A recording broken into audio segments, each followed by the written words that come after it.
said that Albrecht Inc. is interested in helping to find a operator.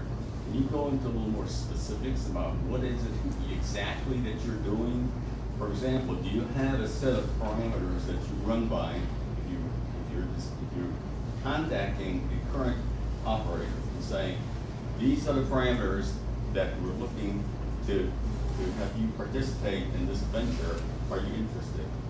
Do you have something like that? Or just walk me through the process of what you're doing currently, okay?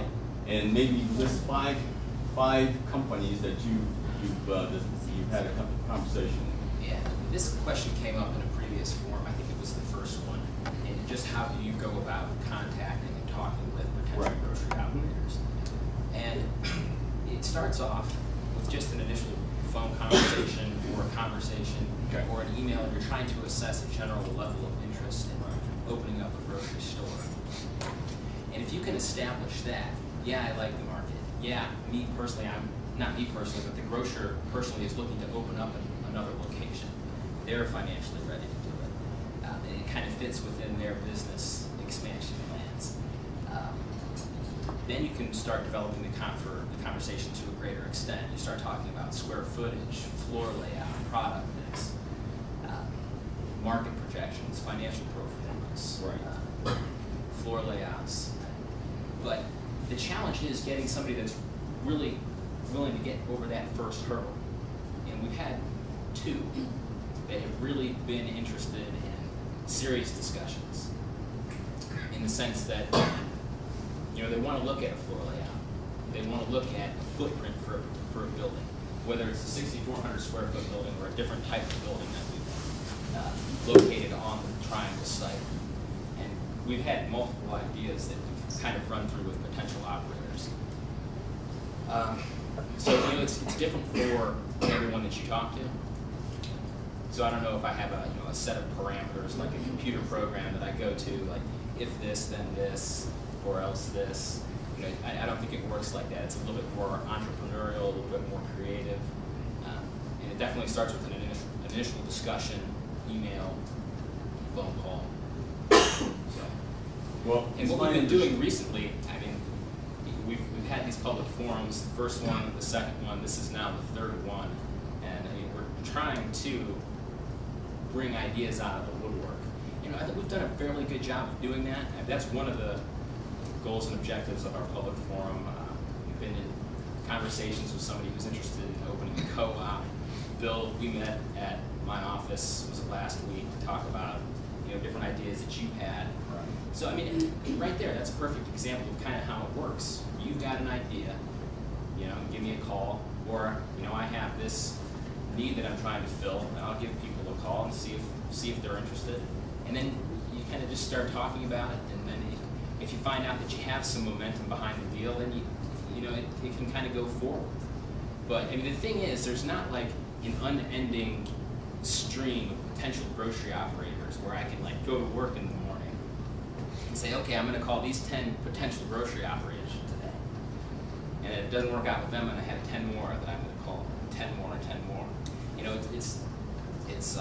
There's a limited pool of potential prospects out there. And that's just kind of a fact of life, not only when you're trying to lease grocery space, but when I'm trying to lease the Chipotle building, as I call it, or any other space that I lease. There's all right, let me ask another question. If we were to pull together a coalition that's really interested in this co-op concept, what financial assistance is the Albrecht Inc. willing to participate in? Right. Well, typically, are you willing to, maybe provide some startup funds at low interest rates, or? We're not a bank. We don't make loans. We wouldn't loan money to your Well, you could do it in kind by maybe forgiving the rental for the first 2 years or something until the operation got going. Yeah. That's that's typically a part of a conversation when we're trying to put So this you're open deal to together. those kinds of ideas? You know, it's not just on this deal. Like, those types of topics come up on any deal that I work Okay. with. You know, All right. that's standard. You know, can you give me 3 months free rent? I've never gone 2 years. That's probably unreasonable. But typically, what a landlord will do is build a vanilla box, Okay. a shell, Okay. which is what we did at the Chipotle building across the way here. And we'd be willing to do something similar for a potential grocery operator. Present us with a viable business plan. And are you open to a multi-level structure? No, You're not open to that idea at all? no. We don't think that's viable. We don't think it makes Well, sense it's to the go. square footage. Cost increase would be. You know, if 6,500 square feet or 8,000 square feet isn't economically viable for Freshway, then you gotta think, well, we gotta, increase the square footage, and the only way you can go is either up or down, isn't that right? Well, let me address the first part of that question. You said 6,400 square feet isn't enough. We maintain that 6,400 square feet is potentially. But you haven't could been able to serve as- convince any operator to that argument. No, we've had grocery layouts in 6,400 square feet that have stocked the store sufficiently to what we feel would meet community needs as we've heard them. So it hasn't always been square footage. And building 2 stories, we talked about this in our meeting. Right. If you want to build a basement, you want to build a 2nd story, a 3rd story, construction costs go up dramatically. Yeah. Mark, maybe you can back me up on this one. You're an architect.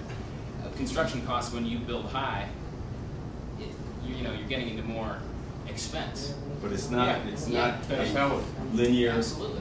twice, 3 times, it's not that. You start to, It costs more. You have ADA issues. If you go 2 stories, you have to put in an elevator.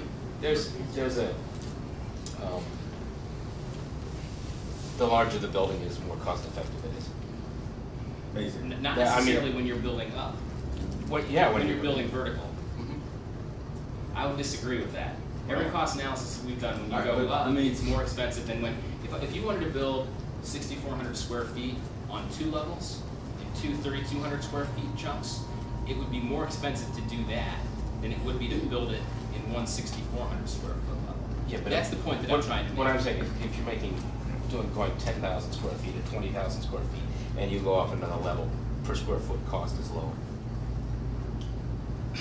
If it's a small building and you're going up 2 levels, yeah, you're right. But Yeah, well- it tapers off. I don't know if I agree with that. I think that 2nd story, although, you're spreading the foundation costs, and we can get into a technical conversation, but building up happens in areas where there's extremely high population density. We talked about Chicago or New York, where you're really landlocked. Then you're building up. In an area like Akron, Ohio, you typically don't build up because But it sounds like you have so much already- land cost. Your land cost isn't as expensive. You can build flat, and that's kind of a comment in general.